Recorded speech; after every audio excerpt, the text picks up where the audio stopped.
Good afternoon, everyone. Welcome to our 10th anniversary celebration of the School of Global Environmental Sustainability.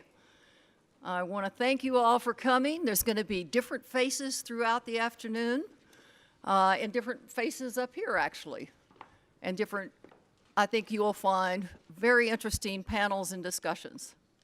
My name is Diana Wall. I'm the director of the School of Global Environmental Sustainability, and I am happy to have been here for 10 years to see this celebration. Sometimes when you're starting something new, an experiment in sustainability, you don't know exactly where it's going and if it's going to make a difference. And I am pleased to say that we think, and a lot of the campus thinks, that we have definitely made a difference in looking towards the future. So today we're going to hear some of that, and we're going to have some of our, what I think experts are, to talk about their different visions.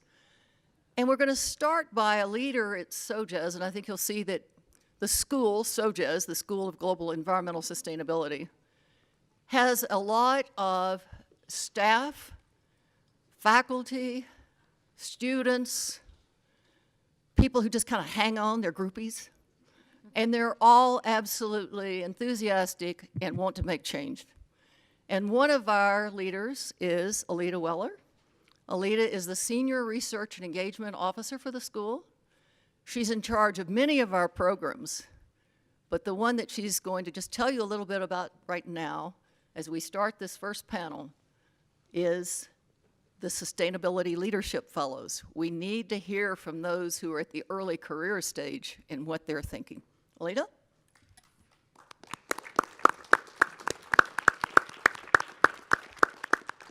Thank you, Diana. Am I close enough? Thank you all so much for being here. So the point of this panel is not to talk about our fellows program, but I wanted to jump up and tell you what the program is because all 4 of our panelists have gone through this program. So the school runs the Sustainability Leadership Fellows program. It's a program for Ph.D. students and postdocs at CSU to become articulate, thoughtful leaders in their field. Can you hear me okay? I just saw someone go like this. Okay. And so the program is for PhD students and postdocs. It's really competitive. We're able to accept less than 30 to 50% in any given year of the well-qualified applicants. And they come from all over campus. So our fellows come from all 8 colleges on campus. And they're all doing work that's related to sustainability, but they're looking at it from different lenses and disciplines. So it's really exciting to work with these people every year. They're passionate, they're motivated, they're some of the most amazing PhD students I've ever interacted with. And so it's a year-long fellowship program. We provide science communication and leadership development training. We're really intentional about providing this to early career scientists, so we want to capture people early in their careers so that they can, it's a magnifying effect, they can use these skills throughout their career and it helps inform their career. We're about to accept, one of the reasons that we're talking about this right now is we're about to accept our 9th cohort of fellows. So 160 people, we accept 20 fellows each year, and 160 people have already completed this program. So we're really excited. It's one of our longest running programs with the school, and we're excited to be able to do this work. And for us, what we think is so important about the fellowship program and about this work with the school is that we are providing skills and techniques to the scientists that will be solving these grand sustainability challenges in the future so that they can have greater impact, reach a broader audience, and think more expansively about their work and its role in the world. So I'm going to turn it over to Dr. Pat Keyes, who is a research scientist with the school.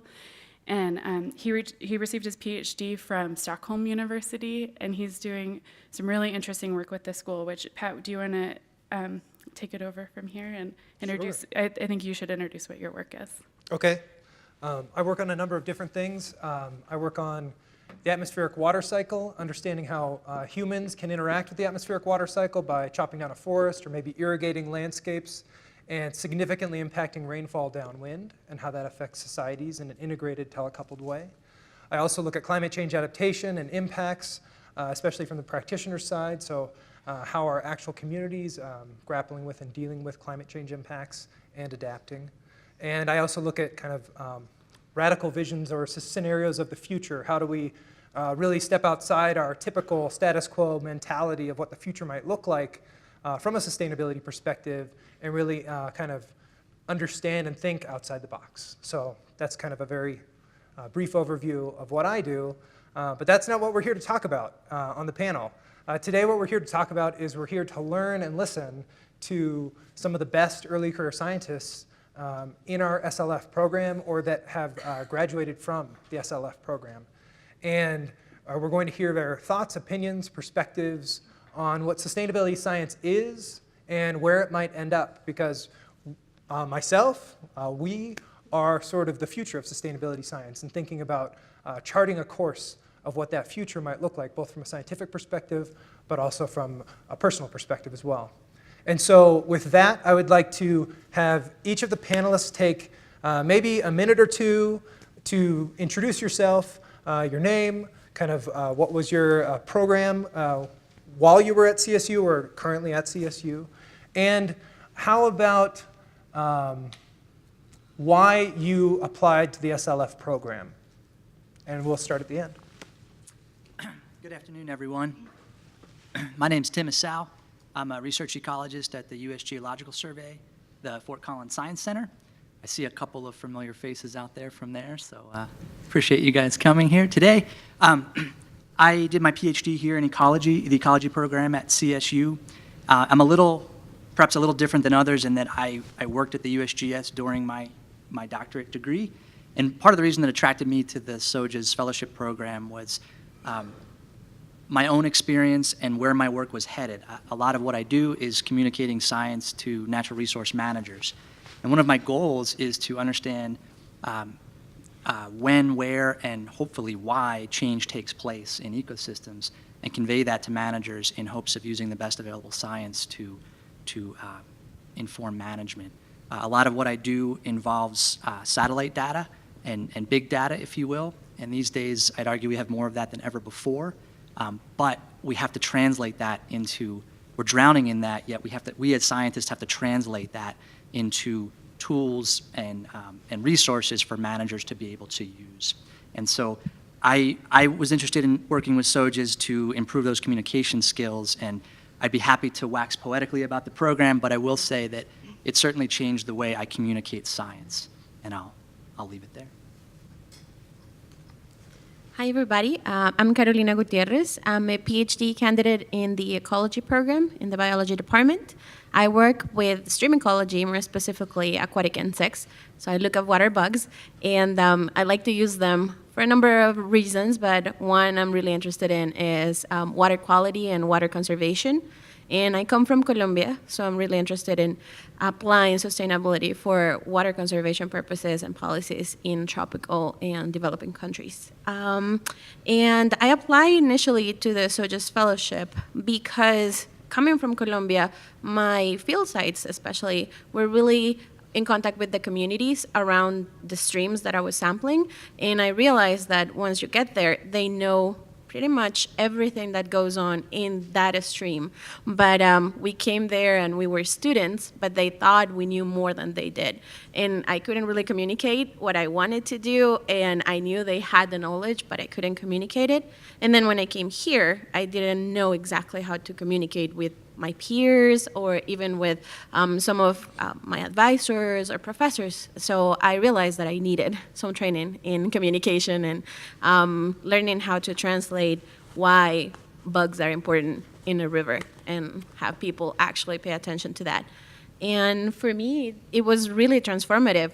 It was a turning point in how I saw not only the way that science was done, but also the impact that it could have for a better society. So I really, really love this program. Hey everyone, my name is Robert Griffin-Nolan. I'm a PhD candidate in the bio department, and I was in the 2017-2018 SLF cohort. I'm a plant biologist, so I'm interested in the different strategies that plants use to cope with drought and other stressors, and how you can use those strategies to understand at the ecosystem level which sort of ecosystems will be more sensitive to climate change and specifically drought and changing precipitation patterns. And I applied for the SLF program because I find science communication really terrifying, but also extremely fun. And for some reason, I wanted to do something that was fun and terrifying. Don't know why. But I get a kick out of doing science communication, even though it's a little bit nerve-wracking. And the SLF program was super fun, especially the science communication 2-day training. And I like to use the skills that I learned in that training going forward. Hi, everyone. My name is Erin Daugherty. I'm a PhD candidate in the Atmospheric Science Department. I'm actually on a separate campus, so if you go up LaPorte, I'm that little building on the hill. So I actually study how flood-producing storms might change in a future climate. I'm actually using these really high-resolution, basically cutting science simulations that were run down at NCAR in Boulder. And so basically, I have these simulations that are unprecedented view of, actually resolving an individual storm. How will that change? Like, for example, the Colorado floods of 2013. How would that look in a warmer future climate? So that's what I'm really interested in, and its connection to the surface hydrology processes as well. And the reason I guess, applied for the Assal fellowship is because being an atmospheric scientist, it's really easy for us to get really comfortable in our own sort of niche. And I wanted more of those interdisciplinary collaborations with other people and to actually see, how is my work related to other disciplines and sort of break out of my shell a bit more and learn from other people, which I feel like so far I've already learned so much and about people doing, social science type stuff and even philosophy and how that relates to sustainability. So it's been a really eye-opening experience while also helping my communication skills as well. That's great. Can we actually just really quickly go 1, 2, 3, 4, just say your first name again so everybody can remember that since we don't have little name placards right in front of you. Tim. Carolina. Robert. Erin. Perfect. Okay, everybody get that? Remember that? Okay. Well, to kick things off, everybody's at various stages sort of in their scientific career, PhD candidates as well as in the workforce. And I'm curious to hear, you already started talking about this. I'm curious to hear what paradigms, when it comes to sustainability science, there are paradigms in what sustainability science is. Some people say a paradigm is, well, you can't become a sustainability science. You have to be a disciplinary scientist first before you can be a sustainability scientist. Okay? I can, spoiler alert, my PhD's in sustainability science technically, so I disagree with that. But I'm just curious, what paradigms like that did you encounter before the SLF program, and now while you're in it or afterwards, what are some changing paradigms when it comes to sustainability science that you've noticed in your time as an early career scientist and moving forward? So anyone want to chime in? I can start. Yeah, great. I guess one thing I've noticed, I feel like, sustainability science, everyone, at least nowadays, is getting really interested in, I want to do sustainability science. Like, people are seeing the importance of it. Now that I'm actually doing sustainability science, I'm actually collaborating with civil engineers here at CSU. It's a lot more difficult and involved than perhaps I realized, which I don't think is a bad thing. I think it's actually a good thing. But I noticed, for example, that when I'm talking to hydrologists, for example, our scales are completely different. I say something's high resolution at 4 kilometers, and they laugh at me because they're looking at meter scale. So I think that's one of the challenges and the reasons why we need sort of these communication programs among sustainability scientists is because obviously it is very important and we should do it, but it's a lot more involved and complex even with just finding times to meet, or how do we talk and get to the same level so that we're able to do science effectively. So that's something I've sort of noticed as I've gone along in my scientific training. Great. Next. I would add to that, so I think of sustainability science, there's 2 different aspects. There's sustainability, right, which is goal-oriented, trying to solve problems.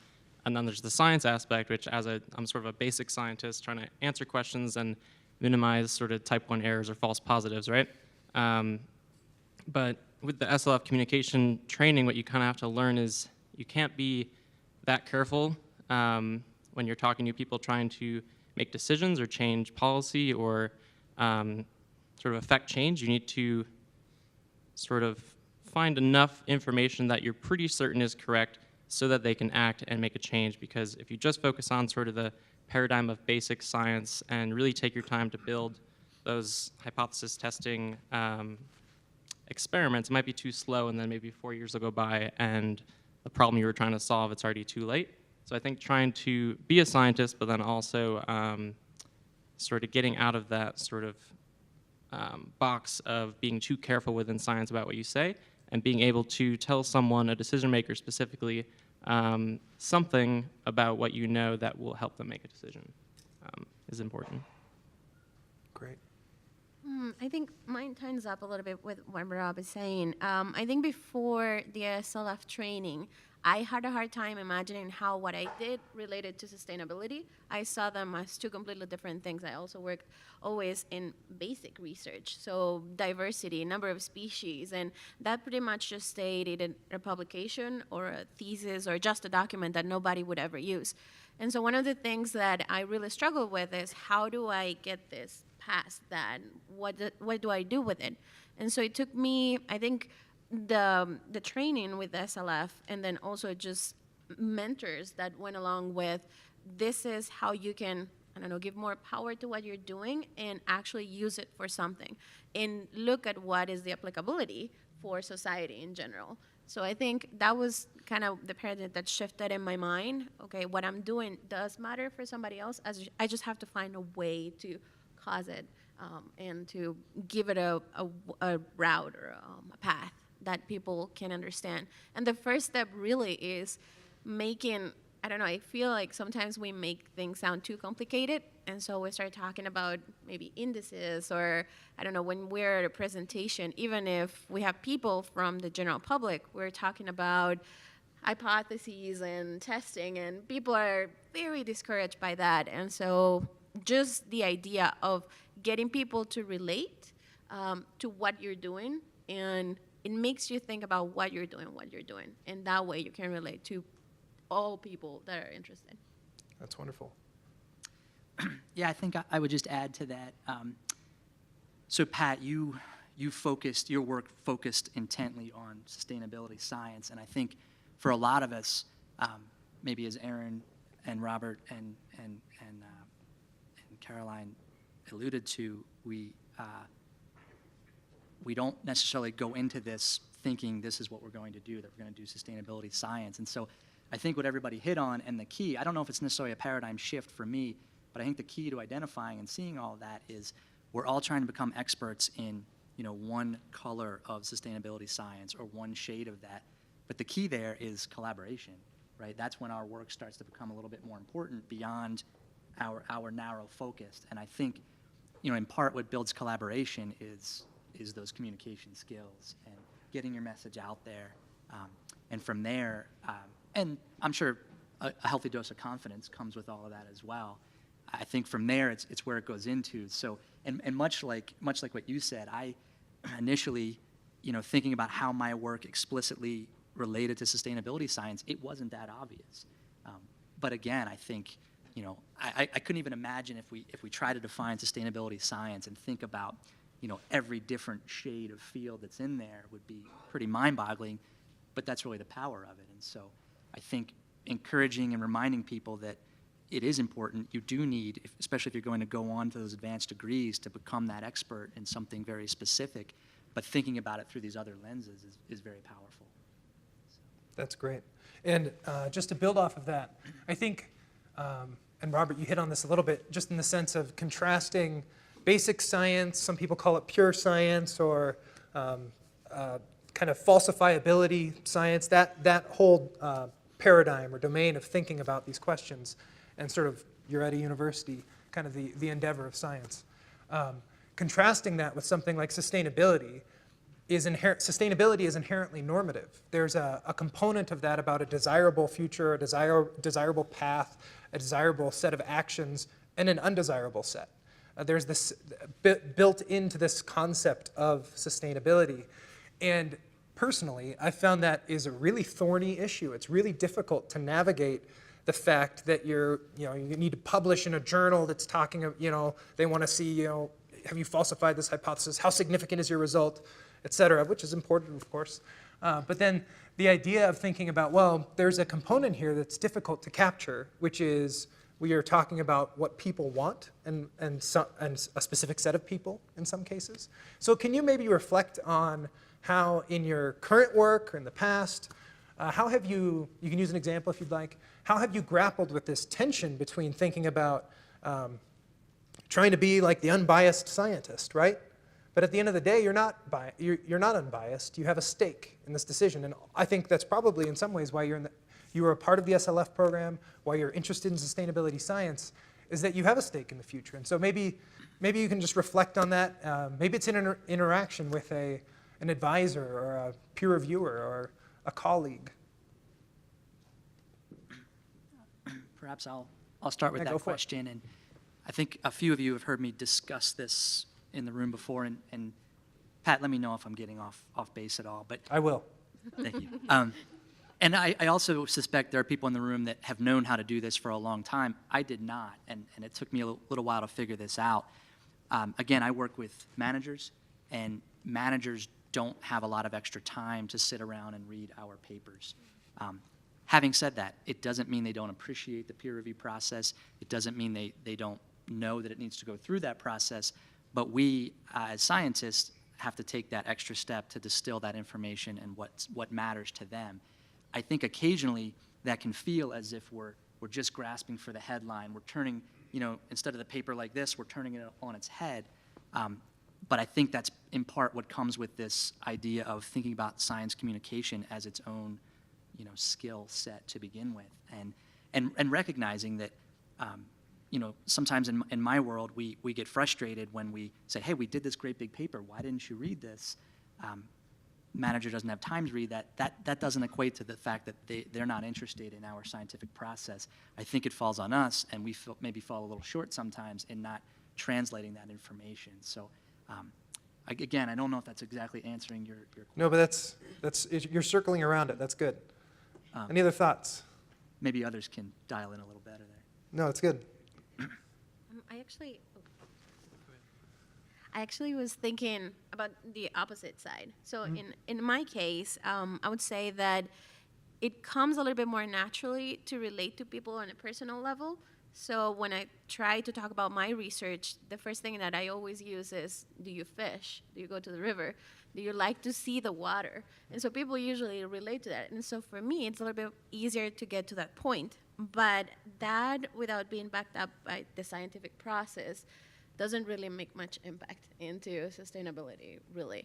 And so I think just thinking about sustainability and what it just needs all the different points of views. The more diverse the points of view are, so whether you are somebody who just lives by the river or by a grassland area and you want to keep it that way, or whether you are somebody who uses that water or that land, or you are somebody who's managing it, or you are a policymaker. So different aspects, all of those are needed. And yes, we do need to adjust our, the know your audience piece and just try to see what that person really wants to understand out of the science. But without the scientific process, really, there's no strong backup for that. Yeah, I didn't have an example from my own work, but I had an example from a paper that actually Carolina sent me last night because I was struggling to figure out paradigms in sustainability science, so I started reading papers about it because I'm not in that field. But there was a quote that kind of applies to what you were saying about policy process, science policy, and it was scientists must not only be experts in the science policy process, but experts of the science policy process. So kind of going off what you were saying, Tim, if you're frustrated that managers aren't reading your paper or applying your research, then maybe it's because, or say for a science policymaker, maybe it's because you don't understand like their field and what they're doing, what they need. So you need to be an expert in the field that they're trying to use. So say it's conservation biology, but you also need to be an expert in the field of policy making so that you know what sort of information they need if you actually want your information to be used for decision making or policy making. I don't know if that answers. Yeah, that's great. I guess sort of from a broader perspective and incorporating what everyone else has said so far, and maybe going back to your original question, something I struggle with in my work is, the basic science of being curiosity-driven versus like the needs of policymakers and stakeholders. And so I had a discussion with a scientist at NCAR about, hey, I want to get involved with, stakeholders. I'm looking at, atmospheric river flood events in California. I think it'd be really important to get the stakeholders involved so that they could, be informed of, possible decision-making strategies moving forward.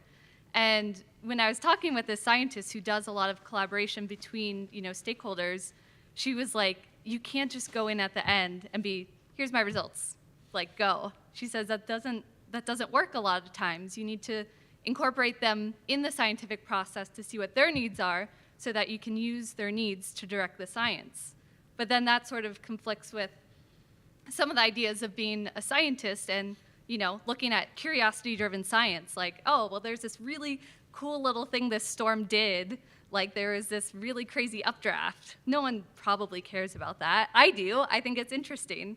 And so for me, I feel like it's a constant struggle between, just that curiosity-driven science versus the needs of others. And so I feel like, okay, well, maybe I have to do a side project to, fit the needs of stakeholders while doing, the other science that's maybe part of a bigger project that is able to incorporate that still curiosity-driven science as well. So I'm still figuring out that balance, but that's something I'm constantly trying to figure out in my own work. That's great. I think that tension doesn't go away either in thinking about if you're working in the field of sustainability science and you continue to do that, you will continually be confronted with that tension between the curiosity-driven side, which brought you to science in the first place, and the need for action to be taken, decisions to be made. And so I think it's great that you're confronting that and grappling with that now, because that's a critical component and an ongoing component, just a feature of the landscape, not a bug. So I want to kind of switch tracks a little bit. So you all have a pin on, and it corresponds to the little wheel of the Sustainable Development Goals. And if you're not, maybe show of hands, who knows the Sustainable Development Goals? Okay, I'm going to briefly explain what they are so that it's not so enigmatic. The UN, I believe in 2015, passed a set of targets or goals around environmental sustainability, social sustainability, sustainability writ large. And there were roughly 17 of them, but I think there's something like 150 sub-targets. Or what's that? Oh, okay. There's a lot of sub-targets beneath the individual sustainable development goals. And so we've got these pins that correspond to the different colors of the Sustainable Development Goals up here. Some of the goals are clean water and sanitation, ending poverty, reducing hunger, preserving life on land, preserving life in the water, all of these different very lofty targets. And the target date is 2030. So the hope is that we will have achieved all of these wonderful things, which are important, laudable goals, by 2030. And so we think about that. How long is 2030 from now? It's 11 years. Okay, so this is not a very long time to achieve these very lofty but important targets for global sustainability. And so I want to sort of, if you actually have a Sustainable Development Goal, SDG in the parlance of the time, so if you hear somebody say SDG today, they're talking about the Sustainable Development Goals. If you have a particular SDG that you're interested in, maybe think about that. But I want you to talk broadly about the future of sustainability science. So this 2030 target is really just an example of one of these global goals for sustainability, which is really going to be, if you stay in sustainability science, you will be engaging with the Sustainable Development Goals in one way or another, and the set of goals that comes after this. In 2030, we'll pass another set of goals that we hope to achieve by 2050, I'm sure, if not sooner. And then we'll be a part of that discussion as well. So in thinking about the future, I'm curious to hear, what are your biggest hopes and your biggest fears with regard to sustainability science, since you will be living and breathing in this world if you stay in the field. Go for it. You can ponder for a second. I just want to, a funny remark, I guess, I don't know. When I got the card, my eye went straight to what I know best, which is river and, bugs and fishes. And then it was number 14. And I was like, really? Number 14? Why so low? Like, we need water. But then I realized number 6 is clean water and sanitation. So it just comes to mind that, you never really know where your research, or you're not 100% certain where your research fits into the sustainability goals, and that's something that is developing all the time. So, I like that part. I hadn't seen it in this way, just in case anybody wants to see what I'm talking about. But yeah. In terms of your question, I guess my biggest hope, and that might be a little bit tinged by the fact that I'm a mother, is that my biggest hope is the next generation. I think all of us, due to what we're doing now, to what we're living through, and what we're seeing in terms of climate change, in terms of just changing ideologically, and it's not just the US, it's all around the world. I think if we take care in preparing the next generation to see and to preserve nature in general and to enjoy it, then that's my biggest hope, because especially with kids, they're so curious, they just want to go out there. I've had the privilege of taking my kids with me to field stations and to actually do sampling with them, and having just seeing their wonder in their eyes when they take a bug out of the water, which we lose along the way. So my biggest hope is them, when I see them excited about that. Because if you can continue to keep that love all throughout their life, and even through their hard teenage years, if you can instill into them that that's important, that they love them and that they need to protect it, then I think we're gonna be better. My biggest fear, I guess it would be more sociologically, a little bit of closed-mindedness is my biggest fear. Just the inability to listen to each other, to live in our own little world. For me, the experience of moving from Colombia to here and spend all these years here and going through the education system in the US, which is very different from mine, that opened up my mind. But now that I'm a little bit more in contact with my culture again, and I know I'm gonna go back to it, then I can see the difference when you maybe haven't had that exposure of just ideas, not necessarily culture, but just ideas. And so being close to even hearing those ideas, that's my biggest fear, that we are not opening up, and there's a lot of just, in general, people not listening to each other. So I see that a lot, even within my own family. So in talking about nature, my own mother, she doesn't even know why I study bugs. She still thinks that, why do I care about bugs in a river? I didn't even know they were there. So just things like that, just getting people to open up, and I think that's my biggest fear. Great. I thought it was interesting that you saw them ordered in order of importance, because I saw number 17, the last one, is the most important, which is partnerships for the goals, which I see as like collaboration and transdisciplinary science as important for answering or solving all of these goals. Just especially in my research has been really important, because I came in to the biology department as sort of a organismal plant physiologist, just trying to understand how one single plant, specifically the leaf of that plant, works.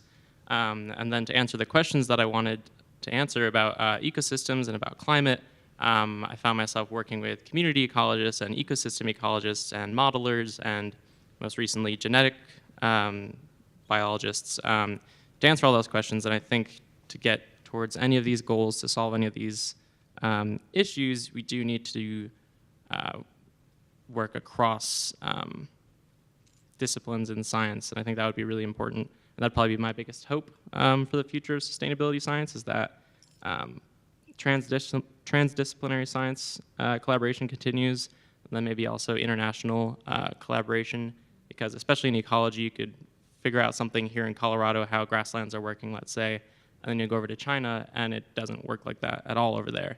And so talking to people around the world about how their systems are working, how they're doing science, I think is really important for answering these questions.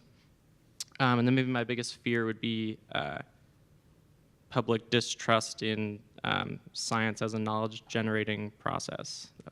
Yeah, it's a big fear. To add on to that, I think I have pretty similar hopes and fears for sustainability science in the future.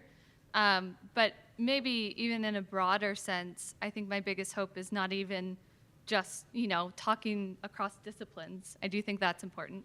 But I think in order for anything meaningful to occur, we not only need, scientists to be on board with each other, like social scientists and, physicists and atmospheric scientists, but I think you need support from other disciplines as well. We need government support and public and even private industries. I think maybe that's a bit idealistic, but I feel like if you want any sort of meaningful change, we sort of need everyone to be on board with it. And that means talking with the stakeholders and the public so that they're involved in the process and can see why this is important and why we should all be working towards it, not just the scientists themselves. And then going along that, I mean, the biggest fear, I think, is the science being, like you said, delegitimized in some way. Doing science that sits in an echo chamber, at least for me, is my biggest fear, because if I do science, I think it's cool, but no one else sees the importance of it. I mean, what meaning does it have? So I think that's my biggest fear moving forward. First off, Pat, thanks for that really easy question for us. Looking at this card here, these are all really fantastic goals, and they're all really, really big goals, and they should be, because these are big issues.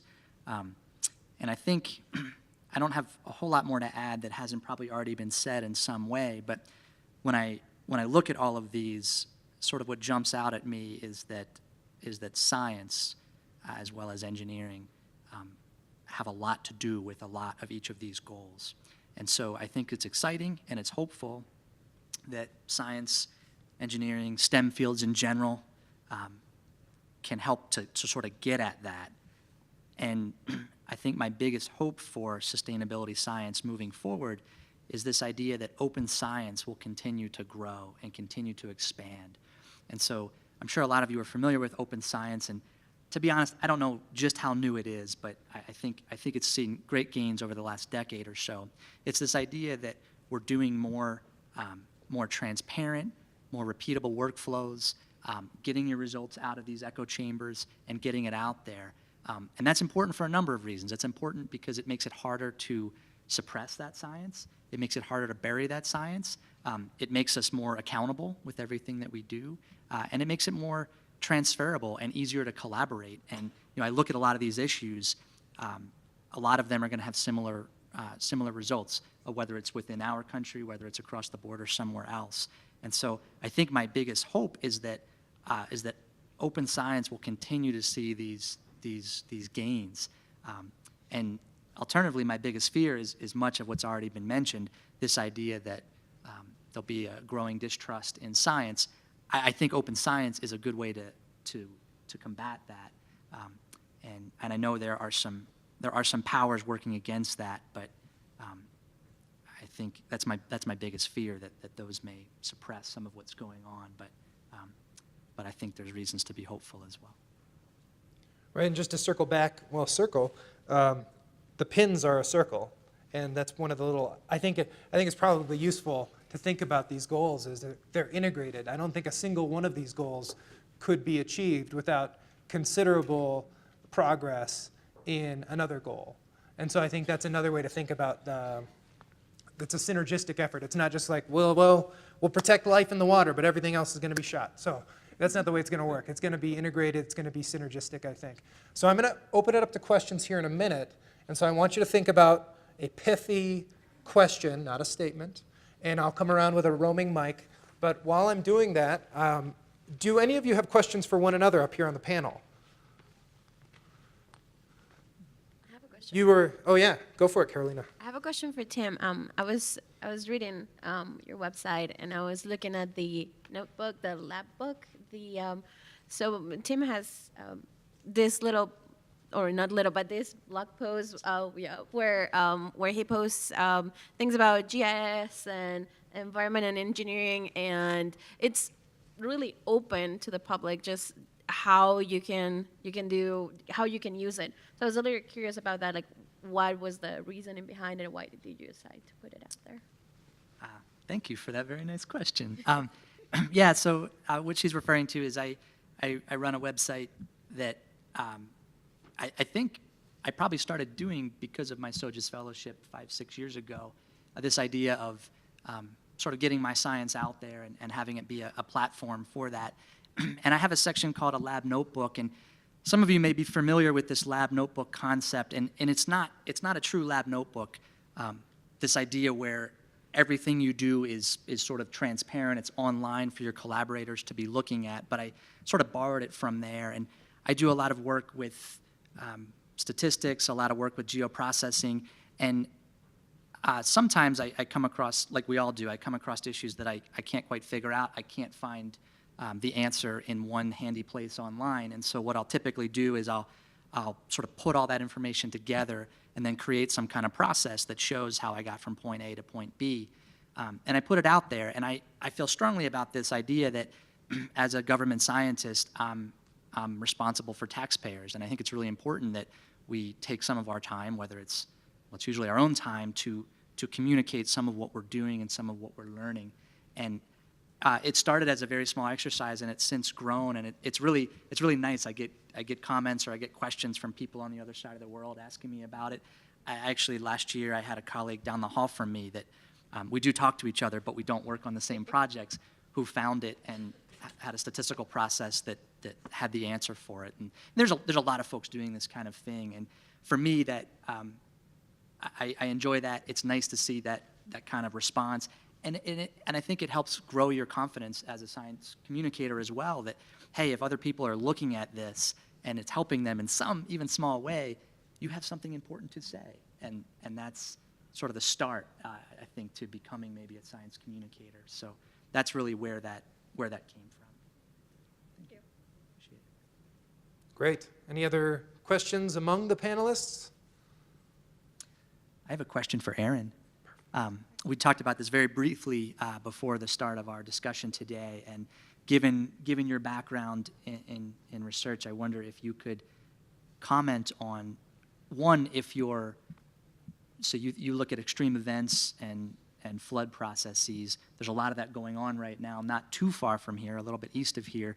I'm wondering if you're getting a lot of people asking you about that, whether it's friends, classmates, family, and just thinking about how some of what's going on may change how, some of what's currently going on may change how you communicate your work as you move forward in terms of looking at a current event. So in regards to the last part of that question, do you mean what I do as far as, analyzing how that would change, or just in terms of the things I look at? Not in terms of how you may change the work you do, Yeah. how you may change talking about that, especially in the very near term while some of this might be fresh on people's minds. Yeah, that's a really great question. Thanks for asking. I do get a lot of questions. It's interesting because I am looking at floods over the U.S. and how they might change. So especially along the Front Range, I get a lot of questions about, oh, well, how about the Colorado flood 2013? How would that change in the future climate, And I mean, I can say that, the floods and the rainfall are becoming more intense. We can expect to see that, but talking about the flood processes is really complicated because it depends on the land as well, the response to the rainfall. And so those are still questions that I'm working out. But I do get a lot of questions depending on where people are from or what flood they've sort of interacted with. If you're from Houston and you were there during Hurricane Harvey, people are like, well, what about Hurricane Harvey? What sort of flooding would we expect to see from that? And so that's actually sort of helped me in my own science communication, because it's made me realize that people connect most with, things that have happened to them personally. And so when I talk about my work, I found that it's helpful to, ask if people have they experienced a large flood? Where are they from? And, what sort of things did they see during that flood? And that's been actually really helpful to just, launch into a starting point as being on common ground for what I'm doing and how I can put the context of my research in terms of a relatable, tangible event people can think about. I don't know if that answers your question at all. It does, absolutely. Okay, great. So can anybody have a question they'd like to pose to, I saw your hand first. I'll go back there first. And remember, aim for a question, not a statement.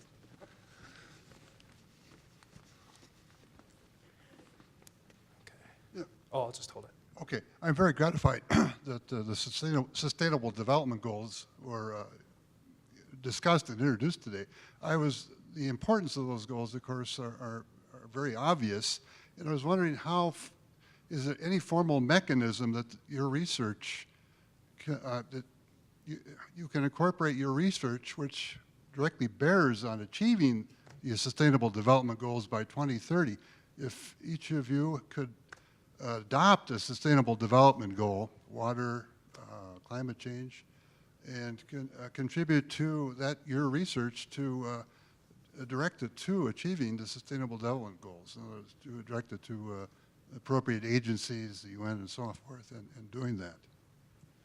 Okay, so if I understand correctly, that was, is there a process by which you can almost plug in your research in an effective way, formal mechanism for plugging the research into the... To do, given what they're doing, is a direct bearing on achievability or achieving the Sustainable Development Goals by 2030. Absolutely. Anybody want to chime in? Does anybody know about a process for that?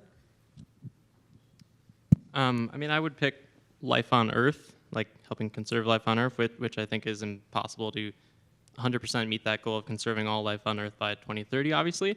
But I would say for my own research, I'm interested in identifying different grassland ecosystems that would be most sensitive to extreme events such as drought or changing precipitation patterns. And so I think because grasslands are such human-dominated systems, a lot of them aren't really arable, so we don't turn them into agricultural lands. We often will put our livestock on them. Understanding what sort of disturbance regimes and how that interacts with changing climate can be really important for managing how we and how land managers interact with grasslands. And so the research that we're doing in our lab on understanding which ecosystems are most sensitive, which grasslands specifically are most sensitive to extreme drought events, and then how different patterns of precipitation can enhance productivity and biodiversity in those systems. I think that aspect of our research could improve our ability to predict which ecosystems and which communities will be most sensitive to future climate change. And I think that is, of the 17 on this list, that's probably the one that my research would most benefit or most help out with. But again, I don't think that by 2030 we can conserve all life on land, but it's definitely a process that's continuing.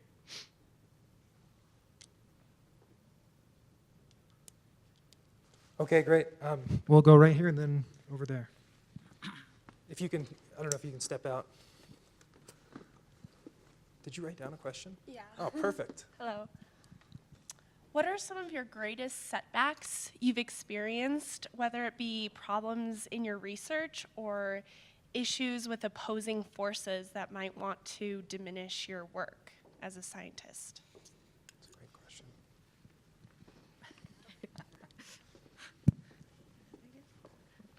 I'll speak to my own research.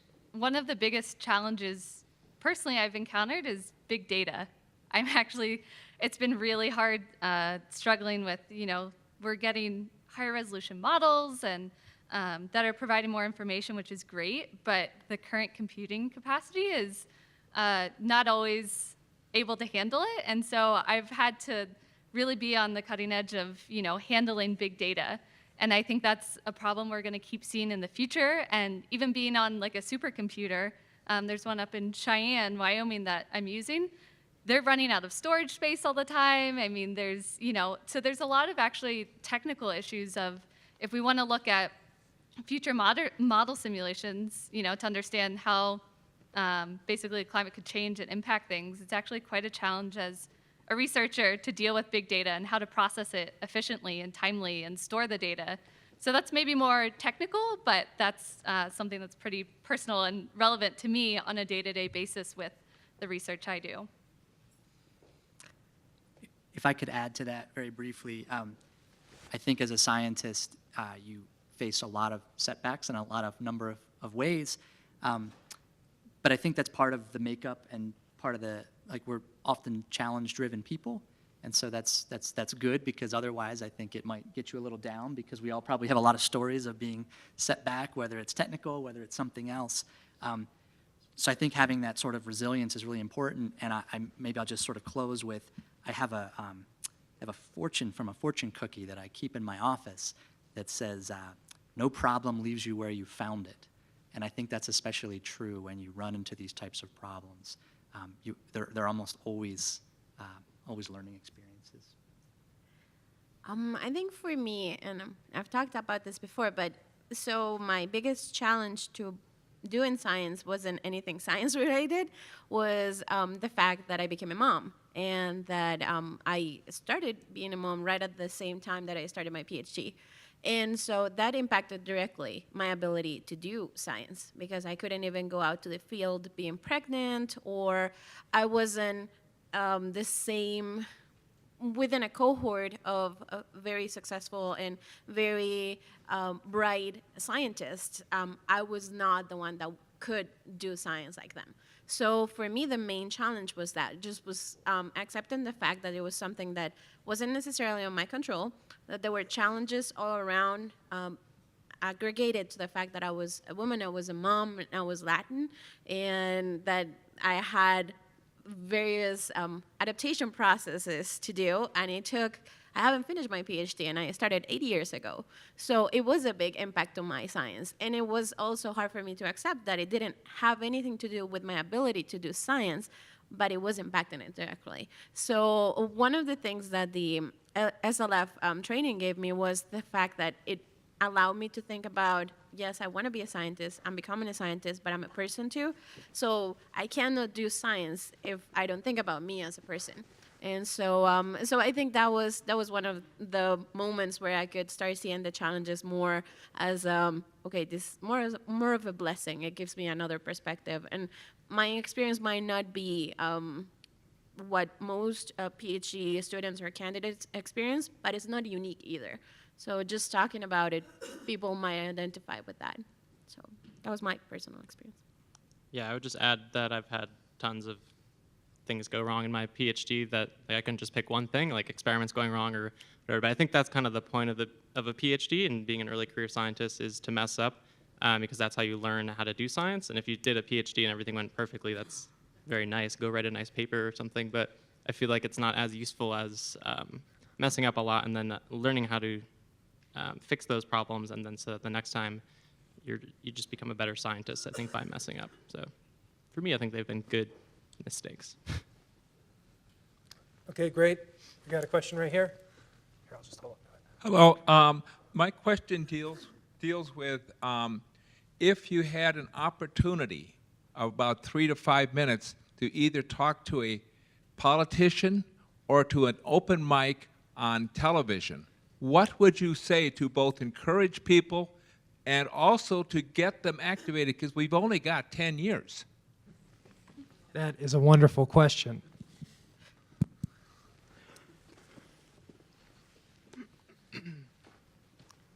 You've been training for this. Yeah. Does anybody?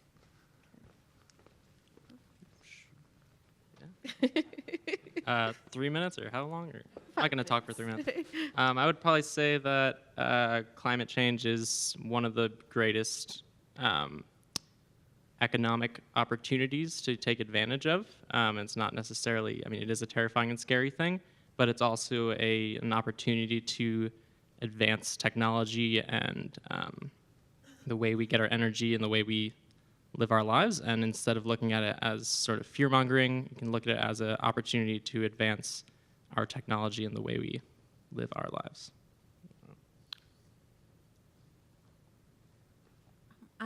I think that if it was a politician, I probably would start with a question. I probably would start just asking them what they care about the most in nature.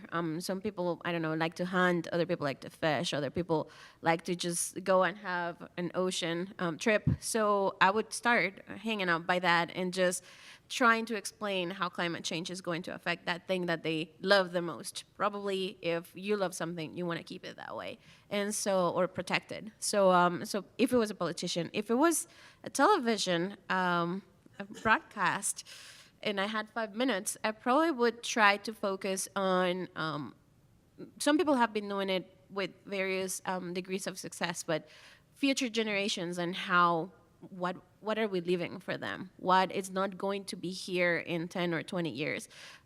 Be that a species or be a whole ecosystem. I come from a country that is rich in rivers, and a lot of them are going to be dry if we don't do something to protect them. So I'll probably try to focus on this is what's real, what's happening regardless of your beliefs or politics, or regardless of that, this is what is going to happen, and show signs of how it's going to get to that point.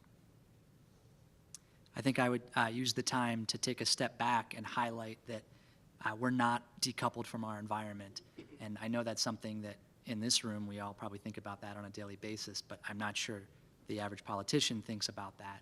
And ecosystem services, even though we're just focusing on the human aspect of that, ecosystem services are really, really important.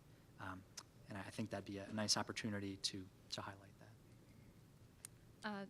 Building off what the others have said, I think I would also just say, you know, climate change is happening now, and sort of point to the ways in which we're already seeing, you know, changes in you know, the shift in extreme events, extreme weather events. The fact that we're seeing, you know, record-breaking events year after year after year, you have to start to question, you know, is this part of the new normal? And it is. And so I think, you know, showing examples in which the climate is already changing, and I think more relevant maybe to politicians and just the everyday person, is that it's affecting you on a local basis. I think that's the reason it's hard, or it's easy to keep climate change out of mind is, oh, well, it's not really affecting me, but it is actually quite a bit. And I think pointing to those examples would probably be how I would get the message across. Yeah, we got time. So all of you spoke laudably about the role of diverse perspectives, intersectionality, and communications. And I'm wondering if you could speak to how you see the diversity of points of view and perspectives being part of or leading to sustainability, that connection between diverse forms of understanding communications, diversity broadly speaking, and sustainability was something that seems like it's presumptive, but I'm just curious how you understand the connections between those things.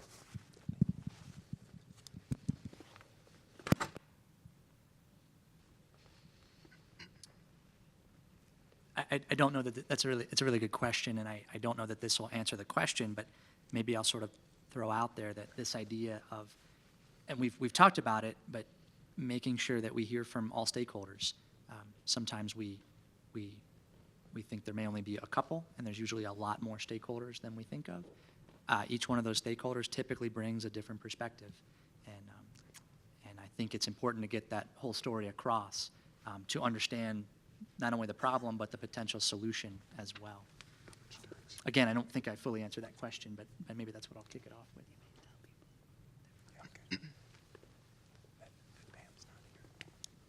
I think also if you're going to be a successful scientist in sustainability, you have to sort of get out of your box of what you're in academia, what your field is, but also interacting with different groups of people.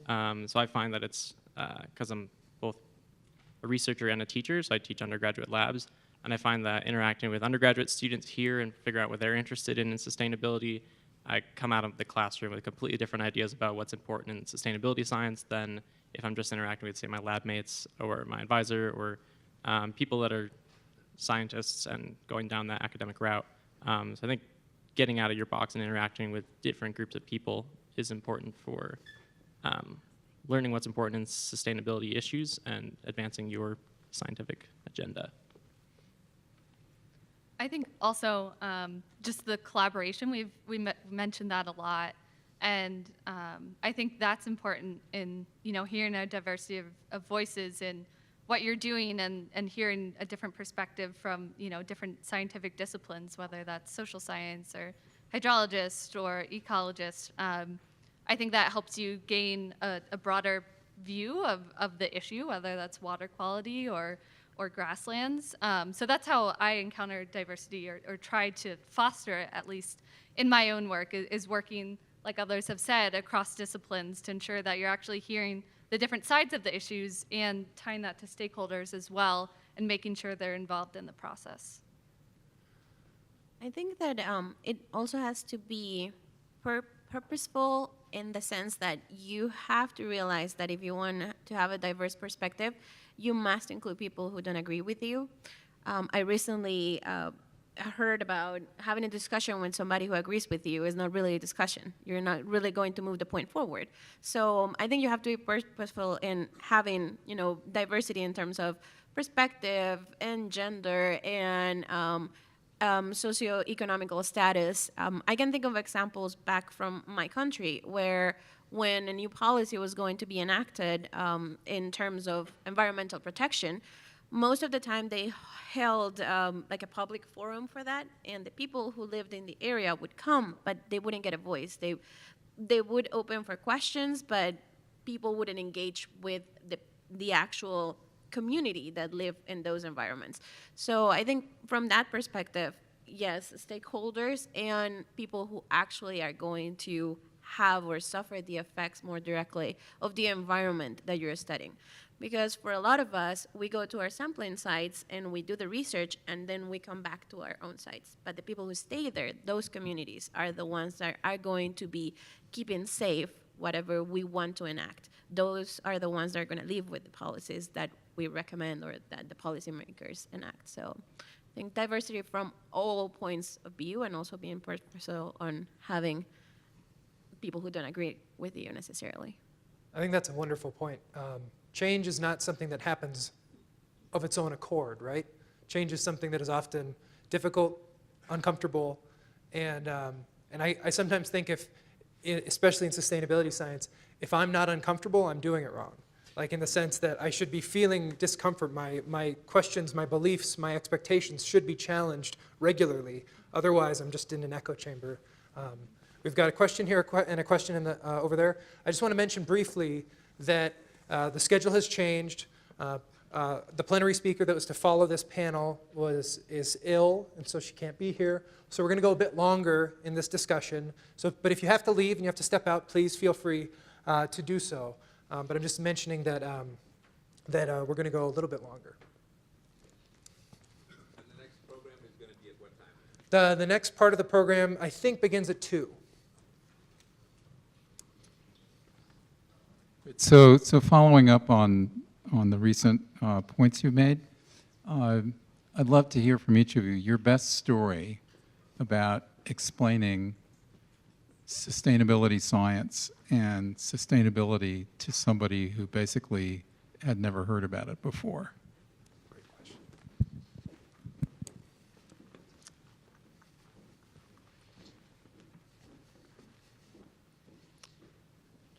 Mine, the first one that comes to mind is with my family, really. They didn't really understand what I was doing or why it was important. In the typical Latin family, they wanted me to be a doctor, a medical doctor. And so, so when I sat down and I explained that what I study, they all asked, why is it important? And so I had to explain to my grandma that I went in the river and I got rocks and turned them over and looked for bugs that you cannot really see without a microscope. And I had to walk her through memories of what I knew her happy childhood was, and had to relate to that to tell her, you remember those walks by the river with your dad, and you used to see this fish or that fish, and well, then what I'm studying is the bugs that that fish eats. And so if my bugs are not there, there is no fish. And then I had to walk her through, and this is important because if the whole ecosystem is not in in a harmony, I tried to say, then the river will not even have any fish. And so that's when she said, oh, okay, I see. I think what you're doing could matter if you actually communicated to, well, she mentioned the mayor of the town at the time. And I said, yeah, that's what I would like to do one day. I would like, that is what sustainability is. Like, I want to make sure that generations to come, like my grandkids, are able to see the fish that you saw when you were a kid. And so that was my personal one. I found that for myself, I've actually had really good conversations at airports with people. You know, you're sitting next to someone, you're waiting for your flight, and you just get in conversations, and people always ask, oh, well, what do you do? And as soon as they say, you know, I study the weather, I start with that. Oh, well, what about the weather? Well, I study how flood-producing storms will change in a future climate. Oh, so you're one of those, like, climate change people. And I remember one conversation in particular. You always have to be really careful in these scenarios and maybe try not to sit next to that person on the flight, at least in some situations. But they were asking me, like, oh, well, in the 80s, it was all global cooling, and now it's global warming. Like, what is this? And so I really had to take a step back and completely think about just starting from square one. You know, someone who was confused about global cooling versus global warming and weather and climate. I had to explain to them, you know, climate's what happens in the long term, weather is the short term, but it's a part of the surrounding climate. And so I just like gradually stepped through what weather and climate are, and then what we would expect to see in the future, and like where they are from and what sort of weather they typically encounter, and just say, well, just imagine it's warmer. You know, warmer air, we know in the summer, and warmer atmosphere can hold more water vapor. And so that, you know, so I had to do these incremental steps to even get to, you know, climate change and what we expect with global warming, and sort of talk about why we care in that regards. And I found that, you know, it's difficult because I had to step out of what I know to sort of get to the basis of where our common ground was. I guess for me, the most recent example comes to mind, which was last week. I was talking to someone about a project that I'll be working on next year after I graduate, which is a really sort of basic science project on invasive species and trying to understand the physiology of invasive plants and basically why they invade certain areas and do better than native species. And she, I didn't know her that well, but I found out that she was a social scientist and is really interested in human perspectives of nature. And so she just kept asking, like, why does that matter? Why does that matter for people? Why does that matter for people? And even if you understand the physiology of an invasive plant, it's still going to be invasive, right? Why does it matter? And I had previously only talked to like other fellow biologists about this, and they all thought it was really cool. Like, oh yeah, the nitrogen allocation, that's affecting photosynthetic rates, and yeah, the plant's gonna be invasive. And I thought it was a cool project, and I still do. But I just had to start to ask her a lot of questions about what she was interested in, and finally we got to, after like 10 minutes of talking, agreeing that the project was important and important for sustainability. But we got around to that by me somehow convincing her that the project was important for people's perspectives of plants. And so when she found the interesting component of the project that was interesting for her, that people, their perspectives of invasive plants and why they should care about invasive versus native plants, then I kind of got her onto my page of why the project was important and why I should be fun to go do it. So I think that was an interesting example because I had to sort of get out of my box of understanding and learn what she was interested in and then apply my research to what she was interested in, which was different for me, yeah.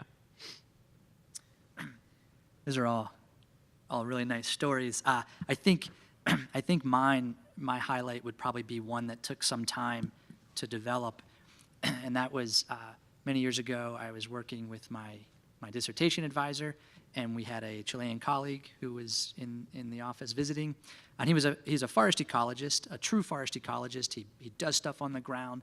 He doesn't think about how we can use satellites to track change over time, and he sat in on one of our discussions and was really intrigued by some of what we were doing in North America.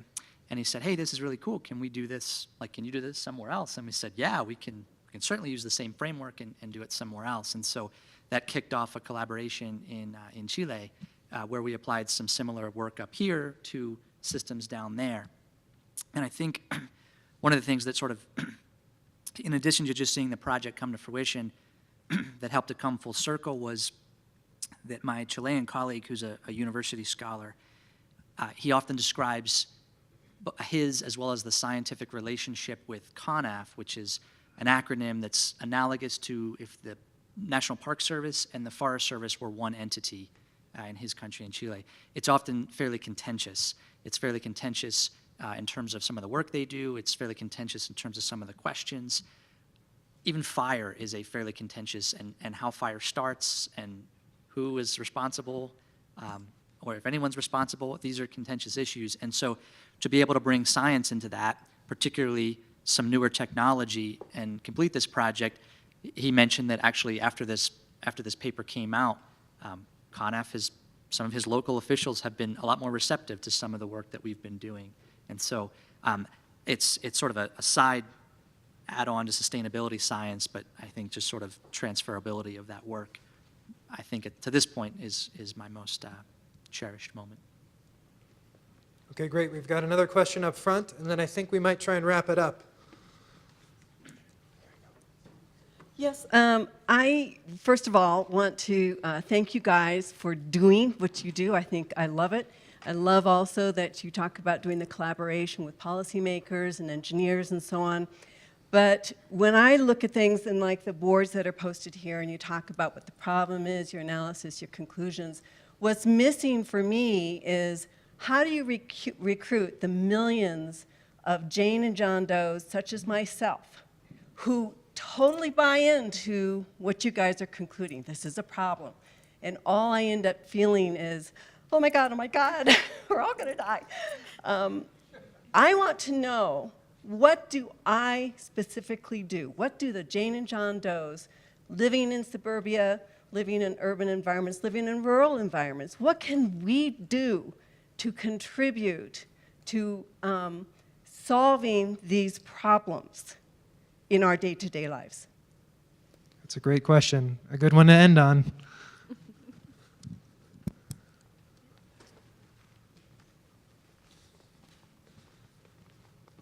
I mean, I'll start off maybe more generally, but I think just asking the question in the first place, how can we help, is the best starting point and is already doing quite a bit. And I think the first step is really starting with, being informed and, seeing what's out there in terms of new research and staying up to date. And I know that sounds rather nebulous, but I mean, I think, events like this, when you're able to interact with scientists and ask them these sorts of questions is really useful. And so I think that's really the first step, because I mean, I don't know how to solve this. I don't know what I personally can do. I think it's part of a larger conversation of asking and questioning and talking to other people who do know the question, the answers and the questions. And so I think it's a process, and I think just the fact that you're asking that question and that you're seeking information is really the starting point of it all. I would say it's really important to interact with the younger generation and folks that are deciding what career paths to go on. I know going to sort of a liberal arts college as an undergrad, I was one of the only bio majors that wasn't pre-med, and it was because a lot of their parents sort of pushed them like, oh, you're going to be biology, you should be a doctor. That's a solid career path. But I think encouraging younger kids to enter into career paths of STEM and investigating things that they don't know, and it's not necessarily a stable career path because it's completely dependent on you sort of deciding what questions you want to ask and hoping they're interesting questions and ones that can be answered. So I think as an educator, that's something that I try to do to help out, is encouraging students that I find that seem like they would be well suited for STEM fields, I think is really important. But then for folks that are sort of already in their career path and just want to help out with the scientific process or answering questions, I think there's a ton of really cool citizen science projects. There's one that I've looked at called, I think it was like Yard Map, which is through the Cornell Lab of Ornithology, where you can document you basically like make a map of your yard and what sort of plants you have out there and what type of birds are in your yard. And it may seem small at the scale of your own yard, but then when you look at the entire map across the United States, you have all of these maps of people's yards and distributions of species of plants and birds that may be endangered. And it just, I don't know, it's kind of nice to contribute to that data set and be involved in citizen science. And I think there's a lot of different citizen science opportunities that are emerging. So being on the lookout for those types of things could be helpful. Yeah, I want to tie it up with Rob. I think, yeah, the first step is getting interested in it. I think that's where it all comes from, curiosity. And I would say the second one is try to make sure to follow that the sources that you're getting the information from, that they have, if it's scientific, that they have followed the scientific process, not necessarily that they're a peer-reviewed journal, but a lot of people that have peer-reviewed journal publications, they also have blogs available that you can go to, and they're legitimate scientists that want to communicate that science. And I will also say, I was also thinking about citizen science. In my field specifically, there are projects where you can go to a section of a stream, urban stream, and you can collect insects and you can upload that data. And then my bugs, the way that I call them, you can use them for water quality indices. And so you can know how polluted the water is depending on pictures you take and people ID, and there are sorts of guides for that. So I think that's really important. There are also, for younger generations, you know, it's hard to keep them away from the phone, but there are also apps for those sorts of things. There is an app called iNaturalist, and you can grab this little app from Amazon. You can grab this little lens that you adapt to your cell phone, and then you have almost a microscope on your phone, and you can take a picture, and an expert will ID it, and it will tell you what it is, whether it's endangered. You can register that let's say an endangered butterfly was on your garden. Then you can contribute to science with that record and say it was here. And so that actually is very helpful for that. And the other thing is, and it ties up with that, is just continue to educate people and get educated, and from all different sources coming to events like this that are open to the public and that are put up so that people can get informed of what's happening in science.